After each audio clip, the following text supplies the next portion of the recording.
हम सूर्य के बारे में बात कर रहे थे। मैंने आपको अपने पिछले वीडियो में भी सूर्य के बारे में बताया। आज फिर मैं आपको सूर्य के बारे में बताती हूँ, क्योंकि सन एक ऐसा प्लैनेट है जो हमारी 80% लाइफ को जो है कंट्रोल करता है।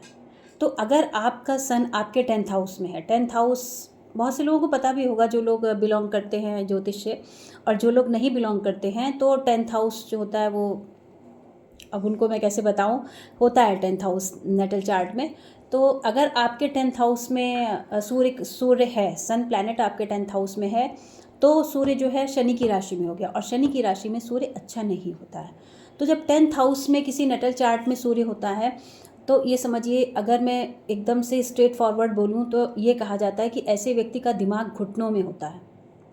वो व्यक्ति किसी भी काम को जिम्मेदारी से कर ही नहीं सकता।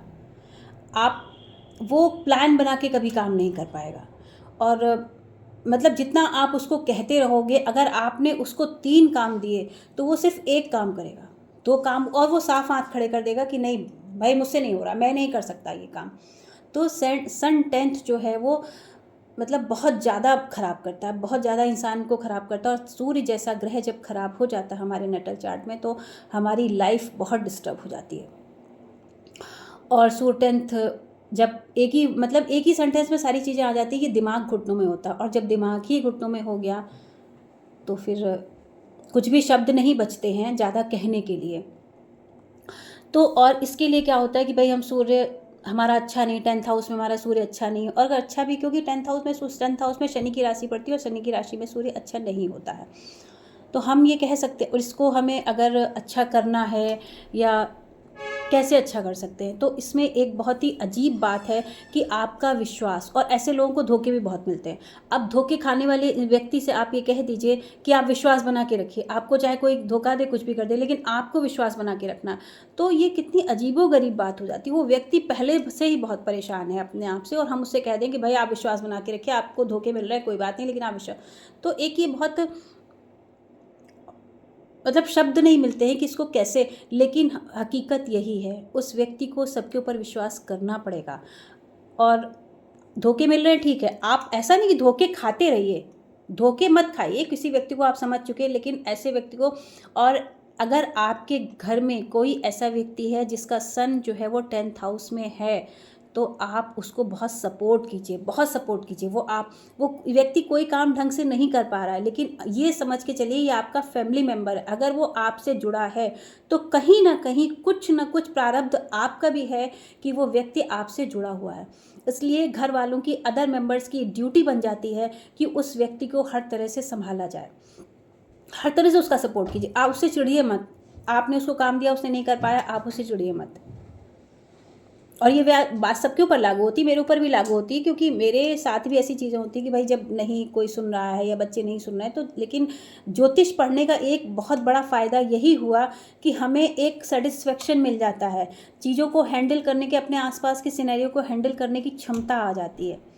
तो इसलिए मैं आपको बता रही हूँ कि आप जो है, अगर कोई व्यक्ति ऐसा है जो सही से काम नहीं कर पा रहा है, जो हाथ खड़े कर देता है, भाई मैं नहीं कर सकता, मुझसे नहीं हो सकता ये काम, तो उसको आप प्यार से सपोर्ट कीजिए, आप हैंडल कीजिए उसको, और उससे वो काम करवाने की कोशिश कीजिए, किसी भी तरीके से, हर तरह से, हर एंगल से उसको हैंडल कीजिए। कहते नहीं क्या कि करत करत अभ्यास के जड़मत होत सुजान, कि जब हम एक पत्थर पे भी डेली एक ही जगह लकीर करते हैं तो उस पत्थर पे भी लकीर हो जाती है। तो अगर सन 10th का कोई भी व्यक्ति आपके घर में है तो आपकी ड्यूटी बन जाती है, अदर फैमिली मेम्बर्स की ड्यूटी बन जाती है कि उसके साथ अच्छा व्यवहार करके और उसको खड़ा किया जाए भगवान का आशीर्वाद लेके।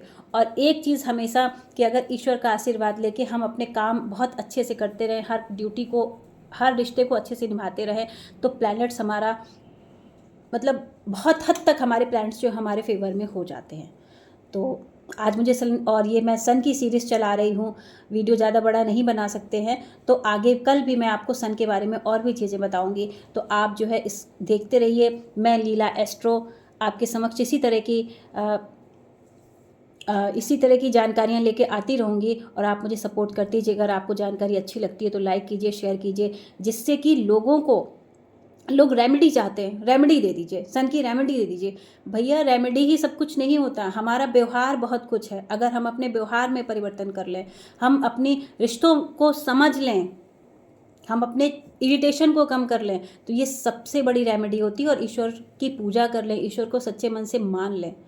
तो मैं तो जहाँ तक यही विश्वास करती हूँ, इसलिए मैं रेमेडी देती भी नहीं हूँ कि रेमेडी तो एक लास्ट ऑप्शन हो जाता है कि भाई अब काम बन ही नहीं रहा है तो फिर आप रेमेडी करो। पहले तो हमारे अंदर भी तो ईश्वर का वास है, आत्मा परमात्मा जो है, हमारी आत्मा में परमात्मा का वास, वो भी तो कहीं ना कहीं एक अंश है। तो पहले हमें उसी को संभालना है, रेमेडी बाद की बात है। तो कल भी मैं आपके समक्ष सन की एक और अच्छी सी प्रोडक्शन लेके आऊँगी। तो आप देखते रहिए लीला एस्ट्रो और वीडियो को लाइक शेयर करते रहिए। धन्यवाद।